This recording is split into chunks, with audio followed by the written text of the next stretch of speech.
feeling like you're just constantly bombarded with information.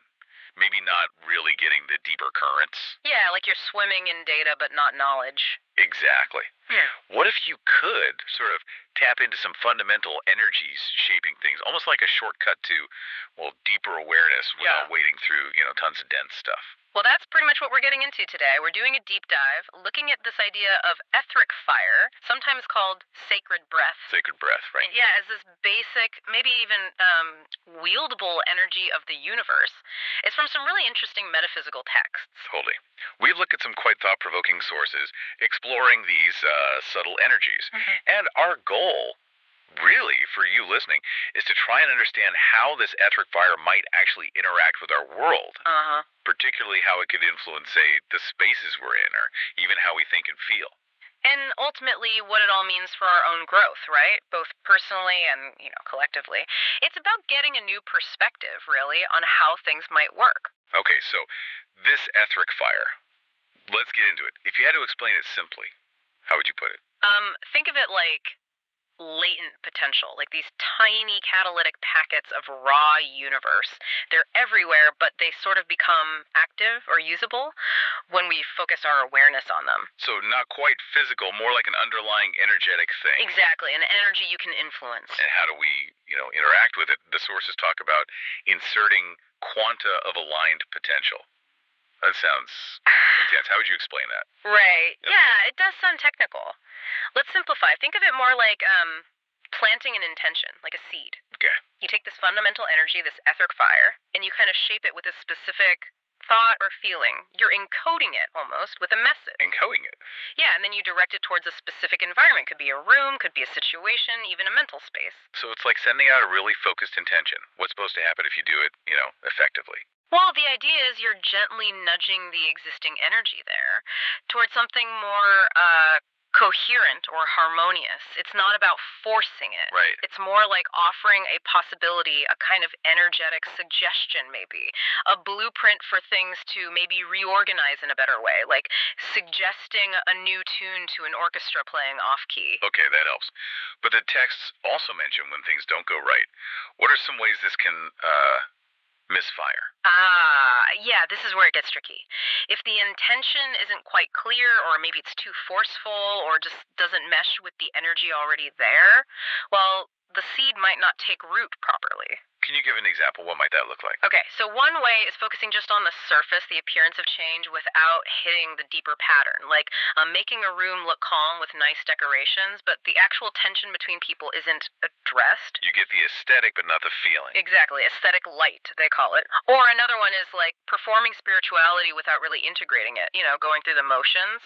Like spiritual bypassing almost. Sort of, yeah. There's no real inner shift happening. Yeah. And a third thing, sometimes the person doing the inserting becomes the focus, like a guru figure. Right. The attention lands on them, not the potential for change itself. Precisely. The messenger overshadows the message. Okay. Now, the sources bring in this metaphor, the master ant, and connect it to O-negative blood. That seems like a bit of a jump. What's the idea there? Yeah, it's definitely metaphorical. The master ant isn't about hierarchy, like being the boss. Okay. Think of it more as a clear signal point in a noisy place, someone who holds a really stable, unentangled frequency. The O-negative blood is purely symbolic here. Symbolic how? Well, O-negative is the universal donor, right? It's less reactive. So here it represents a kind of energetic neutrality, someone who doesn't easily get caught up or tangled in the energetic static around them. So it's about clarity, not superiority, a stable reference point. Exactly that. This master ant, or this person with the clear frequency, is like a steady tone others can unconsciously tune to. Not commanding, just there. A reliable signal. Okay. And what happens in a place, the text use Fairfax as an example, but any urban zone that lacks this kind of clear, stable signal? Well, without that steadying influence, the existing patterns just repeat endlessly. It's like entropy wins.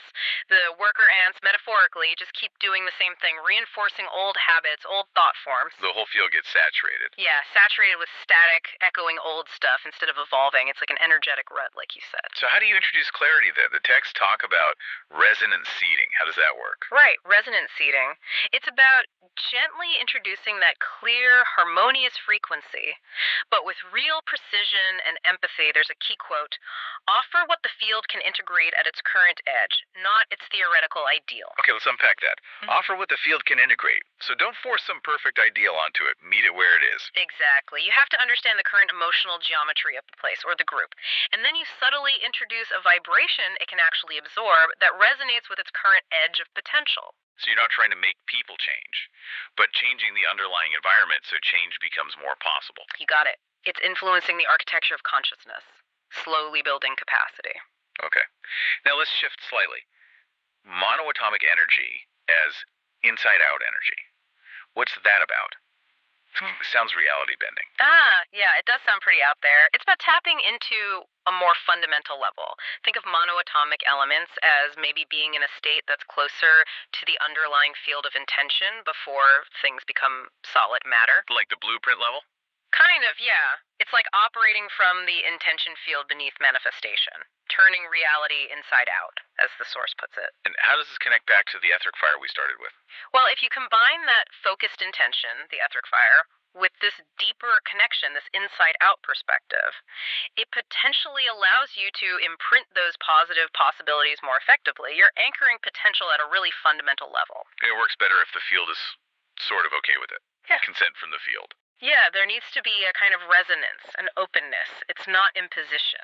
And these subtle acts, these template insertions, where do they happen? The texts mention surprising places, like Walmart. Yeah, exactly. They can happen in these liminal nodes, everyday crossroads where lots of energy flows, like a busy store, or in places heavy with memory, charged fields, like the Sherwood Hall example. Yeah. An old school, maybe? So even really mundane spots can be points for this subtle energetic work. Interesting. Absolutely. Which brings us to another really vivid metaphor they used.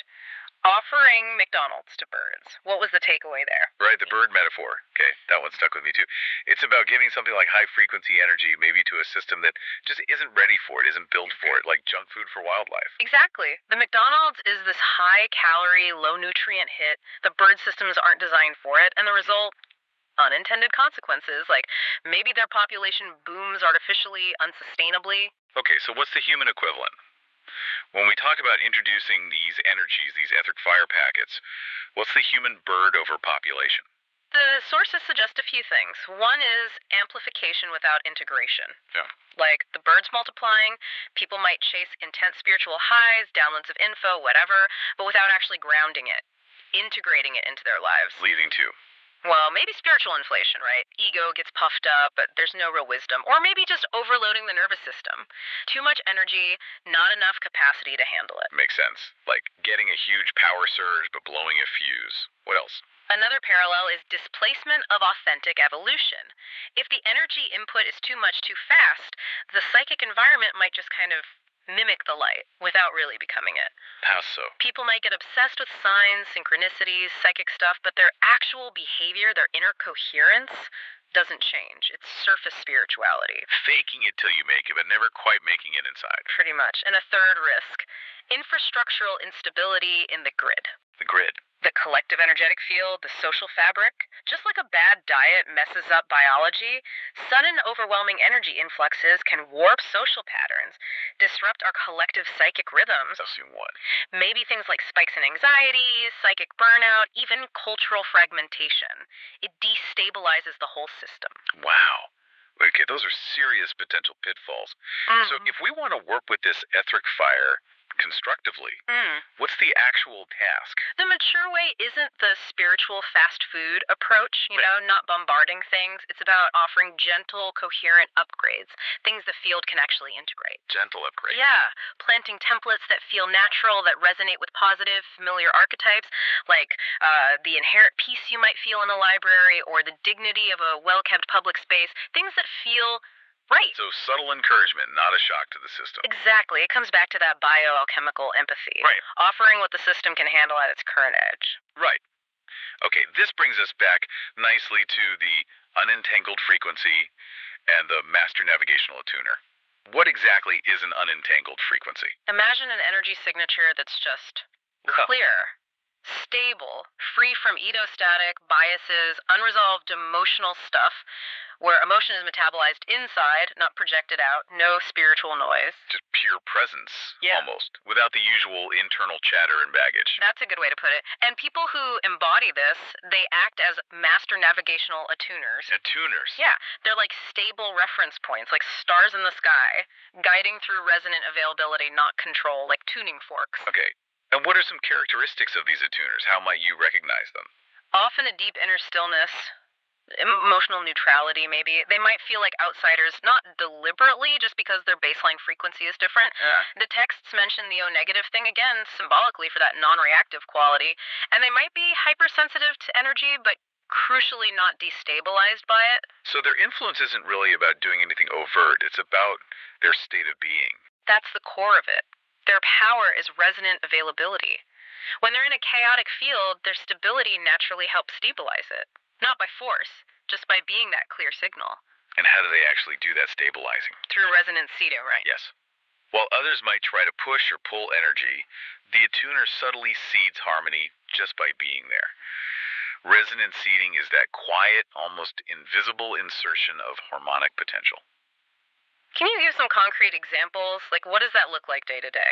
Could be someone just maintaining inner calm in a really crowded, stressful place like an airport gate, holding that space. Okay. Or someone spending quiet time in a place with heavy history like an old battlefield or a hospital, and just silently radiating peace, resolution, not saying anything. Right. Or even just bringing a grounded, stable feeling to a tense meeting or a family gathering just by their inner posture. So it's really understated, more about inner quality than outer action. Absolutely. The texts call it the martial art of presence. Done through breath, posture, non reactivity, embodying archetypal clarity, a subtle broadcast, not dramatic energy work. Okay. And the sources also touch on why not everyone just immediately picks up on these packets of resonant seeding. It loops back to the birds and burgers, doesn't it? It does, yeah. The field, the environment, can only metabolize what it has capacity for. Just like the birds couldn't handle the junk food, people and collective fields can get overwhelmed or even react negatively if a frequency is too different from their current state. So what kinds of reactions might happen when this master frequency shows up in a less coherent space? Well, some might briefly mirror it, a flicker of peace, maybe. Others, whose patterns feel challenged, might resist, get defensive even. And many might not consciously notice at all, but subconsciously, the seed, the potential for coherence, has been offered. It's registered on some level. So it's about making it available, not forcing acceptance. Exactly. Availability, not control. Plant the seed, trust the process. This brings up that distinction the sources make between light and structure. They say attuners hold form, not just Project Light. Why is that important? Because light without structure is chaos. Just flooding a system with raw energy without a container can be disruptive, destabilizing. Right. The attuner, by embodying a clear inner structure, their essence aligned with form, provides that container. It makes the energy accessible, manageable, less threatening. So the structure is like a safe vessel for the light, allows it to be integrated properly. Precisely. They offer the form within which that light, that potential, can be safely grown organically. And finally, the texts talk about why these attuners often don't say much and the impact when they do speak. Right, because their main influence is resonance. Talking too much can actually dilute the signal, add noise, create hooks for misunderstanding. In a world full of noise, silence can be way more powerful. But when they do speak, yeah, it's different. Absolutely. The words tend to be precise. They carry that resonance. They can activate inner knowing in the listener, plant seeds that unfold later. The key quote was powerful. To hear them is not to be impressed. It is to remember something you had forgotten you knew. Wow. That's potent. Not external persuasion, but internal recognition. Exactly. Tapping into wisdom already there. Okay, so let's just recap this deep dive. We've talked about etheric fire as this fundamental, potentially wieldable energy. We stress resonant, seeding the importance of empathy, meeting the field where it is. And the idea of unentangled frequencies, these master navigational attuners guiding through presence, not force, and that crucial balance between offering energy and the system's capacity to actually integrate it. And hopefully for you listening, this offers a fresh lens, right? A way to look at change personally and collectively, that values subtle influence, inner coherence maybe, over big forceful actions. Yeah, it's a different paradigm. So, maybe a final thought to leave you with. Think about the spaces you're in. Your inner space, your outer environment. What frequency feels dominant right now? And what subtle seeds of clarity or peace or balance could maybe be introduced? Not by pushing, but just by the quality of your own presence, your own intention. Just something to observe, maybe. The subtle energies around you and, crucially, within you.